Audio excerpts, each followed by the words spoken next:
Welcome to another edition of the Tiger Football Report. I'm your host, Spiro Marikas, along with the head coach of the Tigers, Rob Ambrose. And coach, the Tigers with their yearly FBS game, and this week, Morgantown. About 4 minutes into the game, the crowd at Morgantown was not happy as they took the opening kickoff and went 75 yards to make it 7-0. But then Dago Hunter comes right back, 96 yards, kickoff return for a touchdown, and it's 7-7. And I know your sideline was really fired up at that point. We were extremely happy. But after them having the ball in a 12-play drive, wanted to get the offense on the field. Want to get a rhythm. You know, we're in a rhythm coming out of a pregame, and I'm never going to complain about 7 points. That's one of the greatest returns we've had since I've been here against really, really good competition. Coach Johnson did a great job. Kickoff return team did a great job. And we said we needed one block to get, and that was the key block. It was a linchpin block, and Mekhi Smith got it. And we told Diego it's going to be a small crack. Yeah, it's fitting. Great return. We start joking about kickoff returns for touchdowns before I came back and all that good stuff. But probably one of the most, that'll go down in history as probably one of the most famous returns. It was, and that made it 7-7. Unfortunately, you never got on the scoreboard again. What was it that they were doing to stop you on the offensive side of the football? Well, one, there's 11 4 or 5 stars over there that are pretty darn good football players. But my point was about the kickoff is, so they get the ball and they drive 12 plays. That's a long time.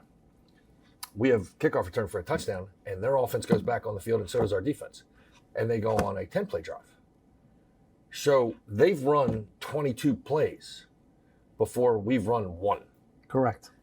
And so we go 3 and out, and they score. Now it's 21, and all of a sudden our offense hasn't been on the field. We have no rhythm whatsoever, and we are down and going to have to change what we're doing. So that, are they good? They're extremely good. They're extremely well coached. They were extremely angry. They're 0-2 and they're playing at home. They're looking to take it out on somebody. They're a good football team, and they got better from week 2 to week 3 as a team. And it's a little bit of a buzzsaw. I expected us to play a little bit better than that. And we probably could have scored some more points. I could have kicked a field goal at the end of the game, but everybody played. Everybody got to measure themselves against what would consider within a 5-hour radius of the best. And then what you are as a player, what you're not, what you need to work on. It's a decent experience. I don't line up to lose anywhere. What do you tell the team at halftime? What do you tell the team at halftime? Well, we'll score at halftime. 35-7. Okay. The same thing that you tell the team, it doesn't matter who you're playing. If it were 35-7, there's still another half of football to play. You keep playing football till you can't stop playing football anymore. Till they tell you, no, game's over, or no, season's over. You're grateful for every snap you get. You're trying to get better with every snap you get, whether it's practice or a game, and that's no different. So we still had a half a ball to play, and interestingly enough, moved the ball around a little bit, got first downs, got a little bit of rhythm. I improved, obviously, and got our feet underneath of us, but not good enough. But in a way that we had a good evaluation, and it's an experience for those kids. When you get back and you start to prepare for New Hampshire this week, do you go through that videotape a lot, or Gordy said during the broadcast he would burn it and not show him anything. When I was a player and a coach, that happened more than once. That when Gordy was involved, interestingly enough, we must have played so bad. We did play so bad that we didn't watch the film, and I learned a little bit from that in the attitude and what's behind it.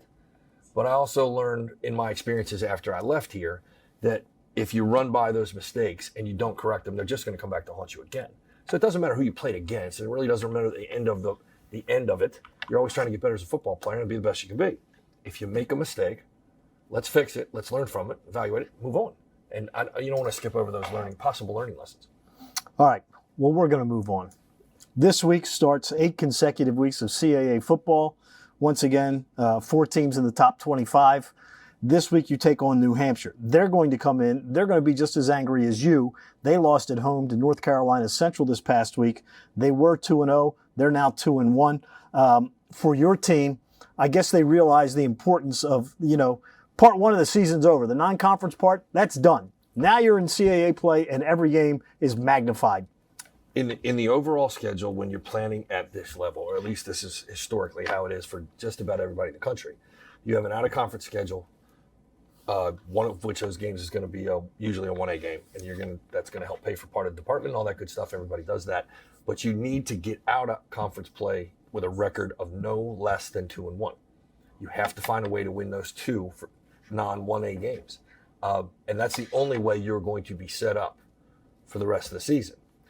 If you don't do that, all of a sudden, conference, you just put yourself in position where every game in the conference is cutthroat for you if you lost one of those out-of-conference games. Just trying to gain a number of wins to appropriately so you get into the playoffs.